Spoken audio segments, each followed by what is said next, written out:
बिस्मिल्लाहिर्रहमानिर्रहीम। मैं हूं रजा सिद्दीकी और आप देख रहे हैं मेरा यूट्यूब चैनल और फेसबुक पेज। आज आपसे कुछ बातें करने को दिल चाह रहा था, तो हमने उर्दू मंजिल .com की मुदीर आला सबिया सबा को अपने साथ ले लिया है। सबिया सबा बहुत अच्छी शायरा हैं, बल्कि बड़ी शायरा हैं। तो शुक्रिया भाई। हमारा ताल्लुक जो है वो तो है ही। हम आज, चूंकि मेरा ताल्लुक भी साहिवाल से है, वो भी साहिवाल से हैं, तो आज हम थोड़ी सी गुफ्तगू करेंगे साहिवाल के शुरका के हवाले से। हाँ भाई, ये तो अच्छा है। इतना उम्र का बड़ा हिस्सा साहिवाल में गुजारा। वालिदैन भी वहीं थे, हम भी वहीं थे, वहीं पले बड़े। तो अब ये है कि, और उसको शहर मजीद अमजद कहते थे, कुछ शहर गजल भी कहते थे। साहिवाल का नाम, वहाँ बड़े शायर पैदा हुए, मजीद अमजद का नाम नुमाया असल था। में असल में साहिवाल जो है ये बड़ी मर्दमखेज जमीन है। वहाँ बिल्कुल। अगर हम पहले से देखें तो मौलाना जनू वहाँ रहे, और बहुत सारे हम्म। शुरा में मुनीर न्याजी वहाँ रहे।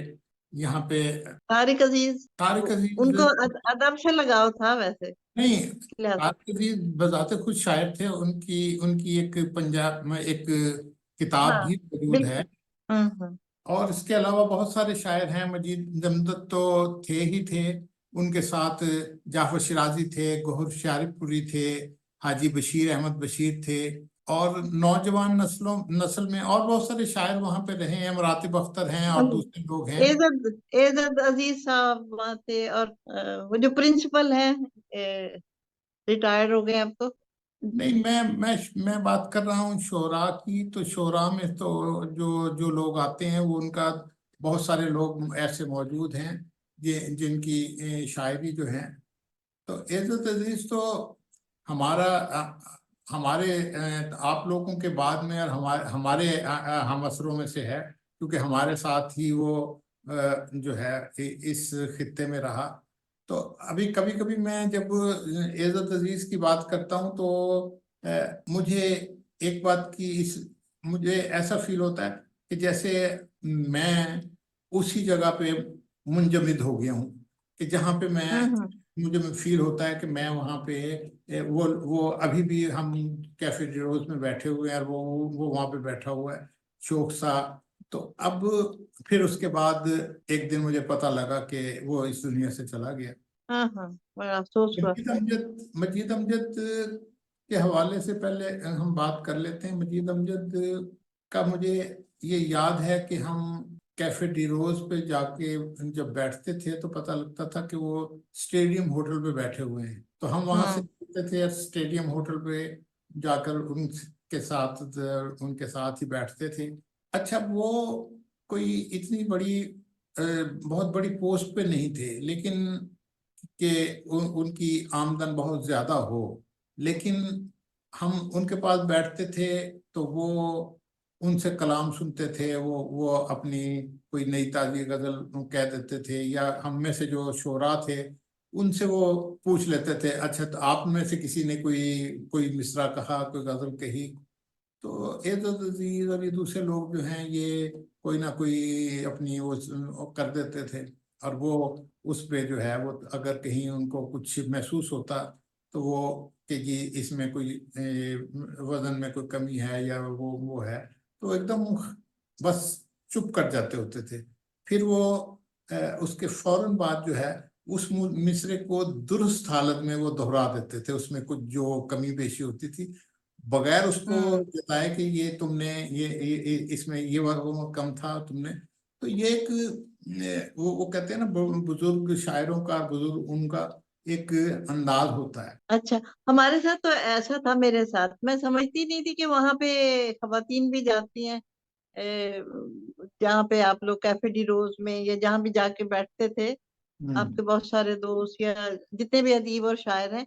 तो बाद में मुझे पता चला, मैं अमेरिका गई तो वहां पे नबीला से मेरी गुफ्तगू हुई। वो किसी और शहर में थी, मैं डैलस में थी।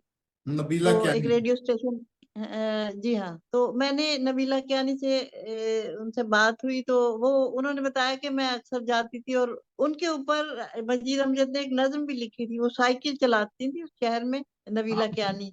नबीला के ऊपर जो है उन्होंने खवातीन के, उन्होंने, तीन चार खवातीन के ऊपर जो जो उन्होंने नज़में लिखी हैं, उनमें से एक नबीला कियानी भी थी जिसके ऊपर उन्होंने नज़म लिखी थी। हाँ, तो मुझे जब मैंने लिखना शुरू किया और मेरा कलाम सामने आया, बाबूजी के वालिद साहब के सामने आया, तो उन्होंने मुझे मिसरा तरह देना शुरू किया कि इस पे लिखो। तो फिर मैं वो लिख के दिखाती थी तो बड़ा खुश होते थे। फिर एक दिन कहने लगे कि मैं अपने दोस्त मजीद अमजद को भी दिखाऊंगा। तो फिर उन्होंने दिखाई होगी शायरी उन्हें मेरी, तो इस तरह से एक उनसे ताल्लुक उनका बनता है। जो है उन्होंने वो मुझे याद है, क्योंकि मैं तो बताता अभी इतना वो नहीं करता था, लेकिन वो मैं उनके साथ गया था फ्री टाउन के अंदर। तो उन्होंने वो तुमसे जो गजल ली थी वो लेके गए उनके पास, मजीद अमजद ने पढ़ी, और उसके बाद उन्होंने कहा था कि गुजरा तेरा दर्द दर्द के मुकाम से, उस तरह का कुछ मिसरा उन्होंने जो है ना वो दोहराया था। तो बाबूजी ने आके कहा था कि भाई तुम अब वो उन्होंने तुम्हें पास कर दिया है, अब तुम लिख के जो है ना वो लिखे। हाँ, तो नए असल नए में नए दौर बस वो में यादें तो, रह जाती हैं। हाँ अब बहुत सारे नए दौर में जो हैं, वैसे तो अब वो जो हैं हमारे रियाज ज़ैदी साहब जो हैं वो माशाल्लाह अल्लाह जिंदगी उनके हाँ दे, वो नज्म के हैं बेतहाशा अच्छा लिखने वो वालों। नात भी तो है ना, नात भी बहुत कहते हैं। उन्हीं की नात की बात कर रहा हूँ कि उन्होंने उनकी तीन चार पांच किताबें जो हैं वो नात की आ चुकी हैं। तो वो हैं जो उसके बाद अब के दौर में जो है वो तो बस उसके बाद इफ्तिखार वो हैं, प्रोफेसर इफ्तिखार हैं, इफ्तिखार शफी। तो वो भी हाँ हाँ। उनकी भी वो भी अच्छा काम कर रहे हैं। उनके उनकी शायरी तो खैर उनकी एक किताब एक ही आई है, लेकिन वो जो तहकीक का काम है वो बहुत अच्छा कर रहे हैं। तो हम्म। उसी तरह वहाँ पे शोरा में तो एक और हमारे हमारे ही दौर में जब वो हमारे साथ बैठने वाले में थे, उसमें एक अच्छे शायर थे रियाज नगमी। हाँ हाँ, और बिल्कुल। वो वो भी फौत हो गए हुए हैं। एक एक शायर थे आफताब काविश, वो फिर बाद हम्म। में लाहौर शिफ्ट हो गए थे, और बहुत सारे उनकी भी जो गजलें हैं वो ये बाद में छपी। तो बहुत बहुत सारे लोगों की शायरी, जो साहिवाल है वो जो आप लोगों ने जो एक अंजुमन भी बनाई हुई थी दोस्तों हमारे ने, और वो एक बज़्म बनाई थी, वो बहुत ही अच्छे प्रोग्राम किए थे। और मुझे इसलिए याद है कि फरवरी में 1980 में मेरी किताब, पहली किताब की जब रोनुआई हुई, तो आप लोगों ने करवाई थी। जो पूरा ग्रुप था ये अदीब और शायर, ये वो लोग हैं जो हर रोज जाके अदबी महफिलें सजाते थे और उसमें बैठ के काफी देर तक बातचीत, गुफ्तगू, अदबी गुफ्तगू करते थे। और तुम शायरी तो नहीं करते थे भाई, लेकिन तुम्हारा रुझान ज्यादातर पढ़ने पे था, नॉवेल पढ़ना, जासूसी नावलों का खासतौर पे। तुम इब्ने सफी शायद ज्यादा, जब देखो वो, मतलब असल तुम्हारा में रुझान ज्यादा असल था। में लोग मैंने कहते कहा हम अपने शहर की बात करेंगे तो आपकी भी करेंगे, क्योंकि आप भी ने भी अच्छा खासा काम किया असल है। में जो होता है ना, लोग कहते हैं कि ये जो सिर्री अदब है, यानी कि जिसको जासूसी अदब कह रहे हैं या जासूसी नावल या ये दूसरी चीजें हैं, लोग कहते हैं कि ये असल में जो है ये कोई अदब तो नहीं है। लेकिन मसला ये है कि जब आप इस डाइजेस्ट हुए या उसमें छपने वाली जो चीज तहरीरें हैं, या आपने इसका सिर्री अदब को पढ़ा, तो सिर्री अदब जो है ये आपको लफ्ज तख्लीक करने में मदद देता है, आपकी तहरीर जाहिर, होती है कि उसकी बंदिश कैसी है ये। उसमें मतलब पुख्तगी आ जाती है ना आपके उसमें, जो आपकी तहरीरों में असल ज्यादा पढ़ने से असल में एक जो अदब वो है ना, जो एक उसमें फिक्रा बनाना है और उसकी तरतीब देनी है, वो आ जाती है उसमें ज्यादा। असल में तो पढ़ने से। असल में तो उसका मतलब ही ये होता है। और फिर उस जमाने में जब सबरंग डाइजेस्ट शुरू हुआ, तो सबरंग डाइजेस्ट जो जब वहां पे गोलचक्कर के करीब हमारे वो थी आना लाइब्रेरी, जो उस जमाने में होती थी, फरजाना लाइब्रेरी, उसे फरजाना लाइब्रेरी कहते थे। तो उस अच्छा अच्छा। तो वहां से रोजाना की बुनियाद पे मैं ले आया करता था। मैं पढ़ने में बहुत तेज था उस हवाले से कि डाइजेस्ट हाँ, का जो है वो मैं तकरीबन आज मैं लेके आता था तो अगले दिन जो है मैं उसे वापस कर आता था। तो किराए पे लाते थे ना पढ़ने के हाँ, लिए, तो हाँ, वो ताकि लाइब्रेरियों से। उसका अगले हाँ दिन का किराया ना पड़े, तो हाँ, वो वो रुझान था उस जमाने में, और आप वो तुमने से बहुत पढ़ा उसमें उस जमाने में। तो उसका फिर ये हुआ कि वो जब उसको पढ़ने के नतीजे में अब मैं लिखता हूँ तो मुझे कुछ दिक्कत नहीं होती। वैसे तो उसमें बड़ा हाथ जो है वालिद साहब का है, जो है बिल्कुल बिल्कुल। अपना पूरे हमारे घर का माहौल ऐसा था। अम्मी अबू मुहावरे और शेर इस्तेमाल करते थे आम गुफ्तगू में। तो वो उनकी उससे भी खुद ब खुद तरबियत होती है उससे। काफी फर्क पड़ा, मुझे तो बहुत फर्क पड़ा उनकी गुफ्तगू से, उनकी बातों से। बहुत ही। तो अदब जो है ना, अदब साहिवाल के हवाले से अगर हम और बात करें ना, तो अब वो अब अदब से हट के भी जैसे तारक अजीज वहां पे थे, तो यहाँ पे भी लाहौर में आने के बाद मेरी उनसे एक दो दफा मुलाकात हुई। फिर रिजवी साहब थे। वैसे तो वहाँ पे बहुत सारे लोग थे, महमूद रिजवी एक होते थे, उन्होंने उनकी भी कई किताबें आई, और बहुत वो सारे। एक वो महमूद अली महमूद और महमूद रिजवी में फर्क था। जी, महमूद रिजवी जो हैं वो हकीम महमूद रिजवी थे। और हाँ हाँ हाँ महमूद अहमद महमूद जो हैं, महमूद अली महमूद जो हैं, ये रोत की इनका हाँ लबो लहजा था, और ये हाँ। शायर रोहतक से बहुत, ताल्लुक था, और वो उसी लहजे में बात करते थे। लेकिन शायर अच्छे थे। बहुत अच्छे थे शायद, हाँ। बस इस तरह की बातें होती हैं, इस तरह की गुफ्तगू जो है, बातें याद करने लगो तो बहुत सारी बातें होती हैं। अभी हमें याद है कि जब वहां से हमारे एक दोस्त ने इतला दी कि जी मजीद अमजद जो है वो इंतकाल कर गए हैं, तो और उनका जो है अंदर किसी तो हमने पता किया कि जी हुआ किस तरह हुआ। तो उसने कहा कि जो एक आदमी ने गुजरते हुए देखा कि अकेले रहते थे वो, चूंकि, और मुलाजिम जो था वो हम्म चला गया था। तो वो फिर उन्होंने उसने गुजरते हुए देखा कि जी उसने आके दरवाजा खटकाया नहीं, वो खोला, तो उन्होंने खिड़की से देखा तो वो अपने बेड पे जो है वो फौत हो चुके हुए थे। उसने फिर इतला दी जो उनके करीबी लोग थे। तो हमने फिर वो हमारे दोस्त नईम नकवी, मैं, राव शफीक अहमद, तो हम लोगों ने जो है वो उस वक्त जावेद अहमद कुरैशी जो है वो डिप्टी कमिश्नर थे। हाँ, वो डिप्टी कमिश्नर थे उस तो समय। हमने हमने उन्हें इतला दी। उन्होंने अच्छा, उन्होंने इंतजाम तो किया, लेकिन वो कोई इतना अच्छा इंतजाम नहीं किया। हालांकि वो बिल्कुल। अदीब अदीब आदमी थे, लेकिन उन्हें रोकना चाहिए था कि उनकी तदफीन वहीं कर दें। लेकिन उन्होंने कहा कि उनका ताल्लुक चूंकि जंग से था, तो वो, हालांकि वो रहे सारी उम्र साहिवाल में थे, साहिवाल में ही रहे, पैदाइश उनकी जंग की थी।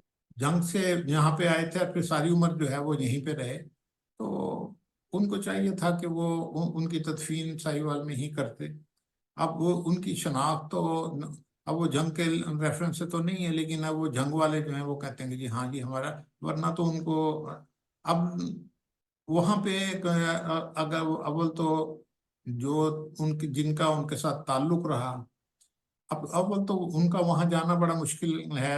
फिर उसकी वहां पे भी जो है वो उनको ढूंढना, उनकी कब्र को बड़ा मुश्किल होता है, क्योंकि हम्म। जिस तरह उन्होंने जहाँ पे उन्होंने दफनाया, वो कोई उनका खानदान जो है वो कोई लिटरेरी खानदान तो है नहीं, तो इसलिए कोई ऐसे पता भी नहीं लगता। और और वहां यहाँ पे उनके दोस्तों का हल्का और मद्दाहों का साहिवाल में, कि उनके यहाँ नाम पे ही वो। यहाँ तो वो बहुत बेतहाशा वो था ना, तो वो हाँ लोग, वो असल में लोग कहते हैं कि जी मजीद अमजद अदर देन भी पढ़े लिखा बहुत थे। इसने जो है ना इफ्तिखार, प्रोफेसर इफ्तिखार शफी ने उन पे खासा काम किया है। उनकी नसर के बारे में अच्छा। भी इनकी किताब आई है, मजीद अमजद की, की जो नसर है उसके ऊपर उसने काम किया है। और बहुत सारी जो है उस पे वो काम करते रहते हैं। तो वो इनका बस असल में कुछ ताल्लुक जो है थोड़ा सा अपने घराने से तो कुछ इतना ज्यादा ताल्लुक नहीं था। बस उनके साथ लेकिन वो जहाँ की मिट्टी होती है ना, कहते हैं कि वहीं जा पहुंच जाती है। लेकिन बहरहाल अफसोस होता है कि वो वहां पे सब लोग उन्हें जानते थे, उन्हीं के नाम पे शहर मजीद अमजद भी कहते थे। लेकिन वो जहाँ पे लिखा होता है, अब हम बैठ के याद कर रहे हैं उनको। ये तो मैं खैर हो। अमेरिका गई तो किसी ने मुझे उनके ऊपर लिखी हुई एक किताब पेश की, तो मैं हाँ, हैरान रह गई। तो वो छप के वहां गई होंगी, तो वहां पे उन्होंने कहा कि आप उन्हीं से उसी शहर से हैं, तो एक किताब है मेरे पास इस वक्त भी, और वो काफी जसीम किताब है वो जो उनके बारे में वो लिखी गई है। वो मेरे ख्याल कोई, मेरे ख्याल रजीज साहब थे कोई जिन्होंने वो किताब लिखी थी। हाँ, लेकिन वो मुझे तो वहां मिली थी और अब भी मेरे पास है मौजूद।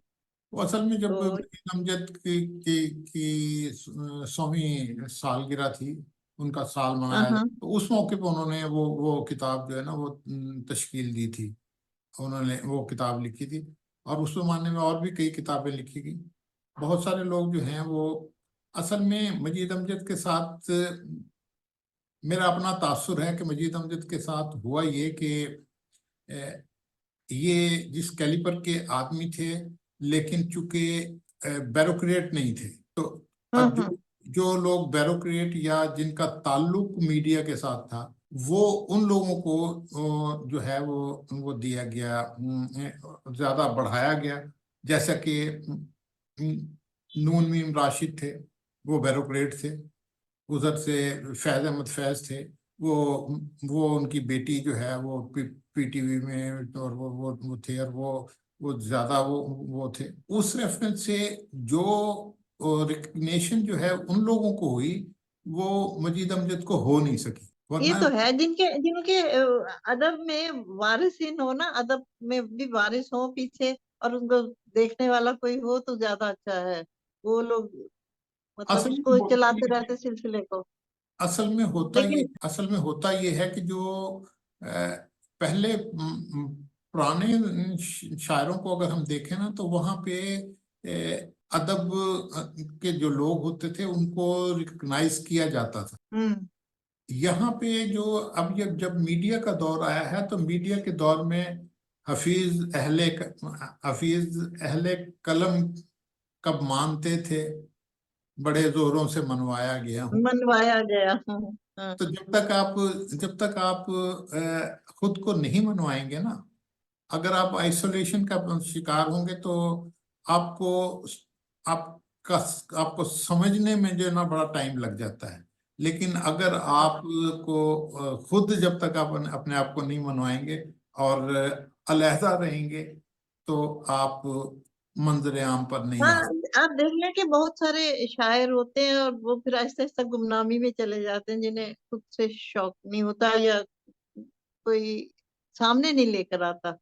बहुत हम्म। सारे बड़े शायर देखा, वो अच्छा लिखने वाले, तो लेकिन उनका इतना नाम नहीं हुआ। लेकिन बात हो रही थी मजीद अमजद की। मजीद अमजद एक बहुत बड़ा शायर है। अब अब मजीद अमजद को शनाख्त किया जाना शुरू हो गया हुआ है।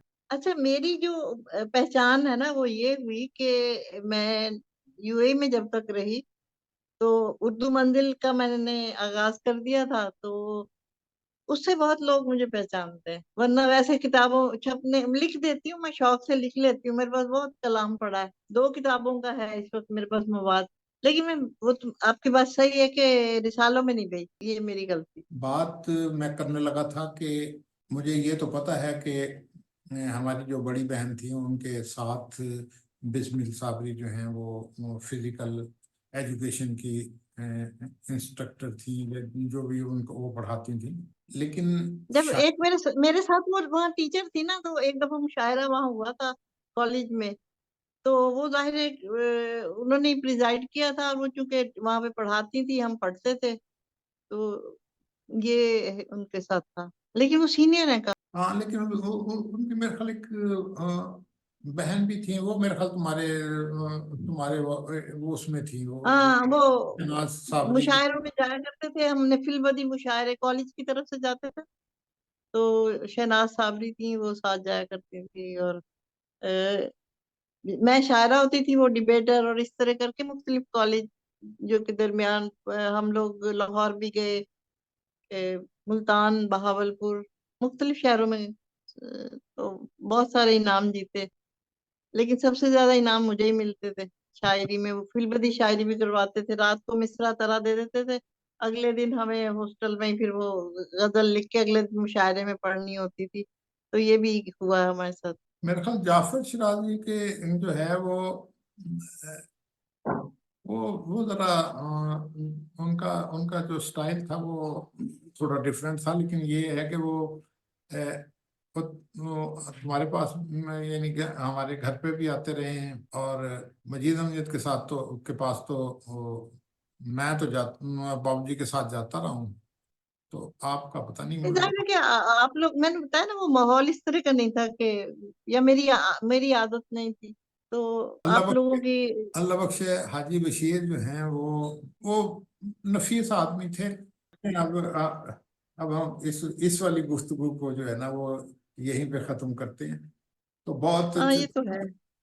चलें, बहुत अब देखते हैं चलें कि जी, खुदा हाफिज कहते हैं, तो देखते फिर हैं इंशाल्लाह। कि देखते हैं कि लोगों का इस पे क्या तासुर है, कि हमें ये गुफ्तगू जारी रखनी चाहिए रोजाना, या ये इसको तो हमारी मर्जी है ना। चलें, चलें, फिर अल्लाह कल हाफिज। करेंगे, फिर अल्लाह हाफिज।